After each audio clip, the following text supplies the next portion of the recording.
So welcome back for another video, guys. Today we're going to talk about how to get the trait crystals, the new trait crystal currencies for the new very overpowered traits that was released in AnimeDefenders Update 7. That's what we're going to talk about in today's video.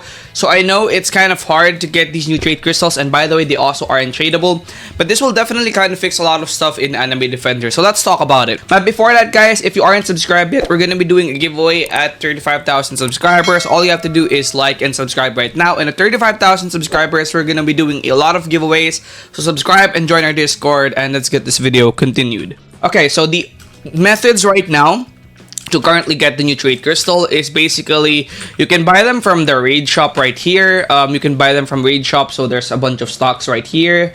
You can buy it from the Vampire Castle raid shop, so you could get a few traits from that, and then also you can also get it from infinite mode, which I think is kind of one of the easiest ways to do it. Infinite mode, I think this is only available at the highest of waves, like maybe around wave 50, something like that. That's only when it's going to be attainable. And then some quests, I believe, might also drop it down. No, quests right here, I think, does not drop. Challenges does not drop the trait crystal, but quests do drop the trait crystal. So if you go check right here, the daily quest right here can actually drop a trait crystal. The VIP can also drop a trait crystal right there. Infinite can also drop trait crystals, as you guys can see right here. You can also get some trait crystals like that from the quests. And then again, infinite mode right here can get you a lot of trait crystals. The newest game modes right here can get you trait crystals. Some older game modes, I believe, only have a % chance of giving you trait crystals, but the newest game modes will have like 100% chance of giving you trait crystals as long as you get high enough in waves, right? So that's pretty cool. Those game modes are gonna give you trait crystals and whatnot, but the fastest method, and I believe the only reliable method to actually do it, is through the special banner, right? The special banner is basically this banner right here. You can get a multitude of items right here. You can also you have a 1.5% chance to get a divine trait crystal, so kind of like the same chance for a legendary unit.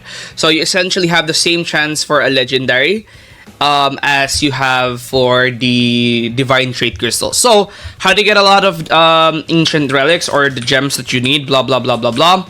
Well, you actually get that easily through Hall of Mirrors. You can get 550 every time you finish Hall of Mirrors. So this takes around 15 minutes. So every 15 minutes you can get around, maybe less than 15 minutes, I think around 10 minutes or maybe even less, you can get around 550 ancient relics. And by the way, if you haven't noticed, spirit orbs also got added into Hall of Mirrors. So now Hall of Mirrors are actually very valid because you can farm Hall of Mirrors for the new currencies. So that's the fastest way to get the new trait crystals.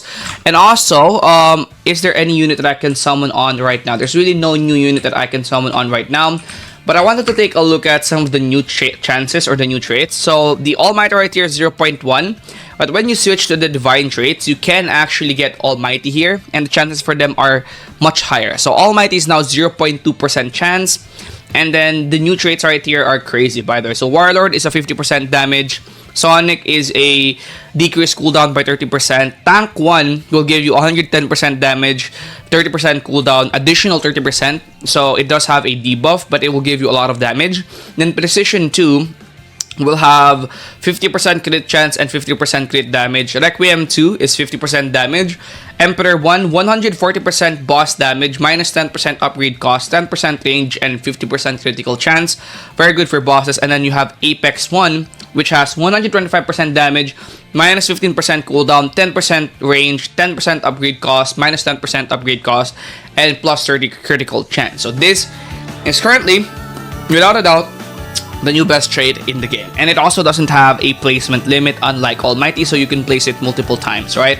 So Apex is the best trait out there right now, and it's super rare. And currently the only way of really getting that is through the divine trait. And by the way, another thing to mention, the divine trait crystals are not actually tradable. So you can't actually trade the divine traits. You can't go out there looking for, oh, let me trade divine traits. Also, you can trade for the Apex units, right? You can't trade for units with the Apex or divine traits because so this will avoid all the alt farming issues. So the current methods for it is basically just farm it through the special banner, right? So that's pretty much it for today's video. That's the fastest way to get divine trait crystals.